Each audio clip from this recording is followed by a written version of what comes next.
Hello and welcome to the Telegraph Studios. I'm Alistair Green and today we're discussing how the recent changes in workplace pensions are going to be affecting small businesses. And joining me is Jonathan Dowden, who's a pensions expert at Sage UKI.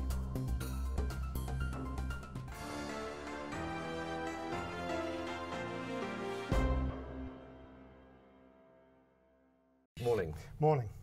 So first of all, tell us exactly what is auto-enrolment. We've heard the term, so what is it? So auto-enrolment is a new legislative change which requires all employers, irrespective of size, to create and set up a pension scheme for all their workers and to automatically enrol all those workers who qualify into the pension scheme. Now, as an accounting software and solutions company, you're going to have many customers who are small businesses. How are these changes going to affect them? They're going to affect them in a number of different ways, Alistair, really. So firstly, we know from research that about 83% of those businesses employers who haven't staged into automatic enrolment yet don't currently offer a pension scheme to their workforce.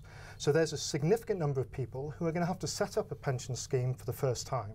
Secondly, with the legislation and how employers are to assess and to work out which employees they have to enrol into the pension scheme and which they don't, there's going to be a significant amount of additional administrative burden for those businesses to take on and bring into their standard business procedures. And then finally, there's also the notion of they're going to have to contribute to these pensions. Now, given that many of them, the majority of them, haven't offered a pension before, that's going to be a new payment that they're going to have to cover within their businesses. So three pretty big changes, really. So there's a lot of changes and a lot to think about. How has this sort of worked out with them, and what's been the reaction from businesses and, for that matter, employees?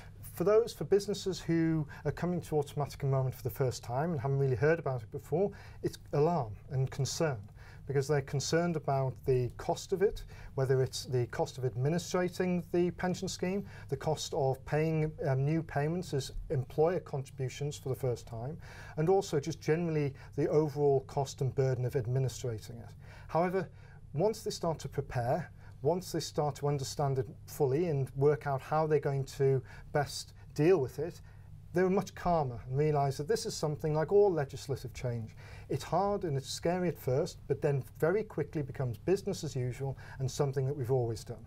For employees, we're finding that all of the employees we talk to, about 24% have heard of auto-enrolment, or automatic enrolment, or workplace pension reform because of the advertising campaigns that have been in the media, on TV, but don't really know what it actually means for them. And a significant proportion haven't yet received anything from their employers. But again, like the employers, as they get used to it, as they prepare and get communications, they will also become more comfortable. And we've seen to date very low opt-outs of people saying, no, I don't want to stay in the pension scheme once I've been auto-enrolled. And we would expect that to continue. So you mentioned there the staging date. When does that process all begin? So it began back in October 2012 for the largest employers.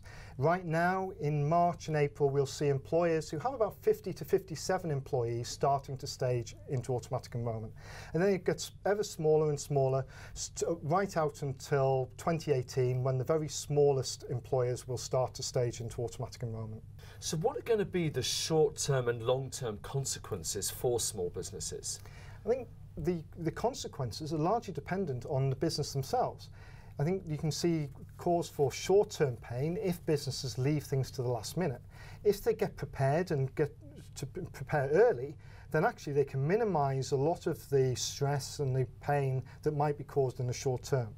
In the long term, I think we can really see benefits rather than actual pain, in that more people in this country will be saving for their retirement, and this administration of the pension schemes by employers will become business as usual as they're used to it, and fold it into their regular payroll and administrative procedures.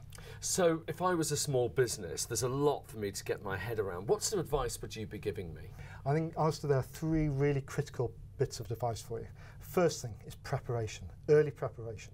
This legislative change can be either painful or it can be pain-free, and it's completely up to you as an employer which one it's going to be. So prepare early. Right now, today, go and find out when your staging date is if you don't know it. Very easy to go onto the pensions regulator's website or go into the Sage website and find that out. That's the first thing. Then just start understanding what it means for you and work back from that date so you're fully prepared. Secondly, get software and support. Software and using software is the best way to integrate all of these new responsibilities into your standard weekly or monthly payroll process. The software should do the heavy lifting, not you. Get the right products and support in place, and then you can support your staff who are going to administer it to actually carry out the responsibilities. And then finally, communicate. Communicate to your employees. Speak to them as early as you can about automatic enrolment, what it means for them and what you're doing about it. If you do those three things, automatic enrolment does not need to be painful for you and your business. So what are you doing at Sage to help small businesses prepare for these changes? So we've been working very hard for some time now to understand automatic enrolment from a small employer's perspective. How you get prepared for automatic enrolment, how you, after automatic enrolment, once you've staged, how you incorporate those processes. And we've created a significant number of new solutions, new products that basically take all of that pain and just seamlessly integrate it into the payroll process. We also provide training, we provide one-on-one support as well, so that no matter which way that an employer wants to prepare the business for automatic enrolment, we have a solution for them. And our role, our whole reason for being, if you like, is to take complex legislation and just make it simple. Well, you've certainly cleared up a lot of questions today. Jonathan Dowden from Sage UKI, thank you very much. Thanks very much.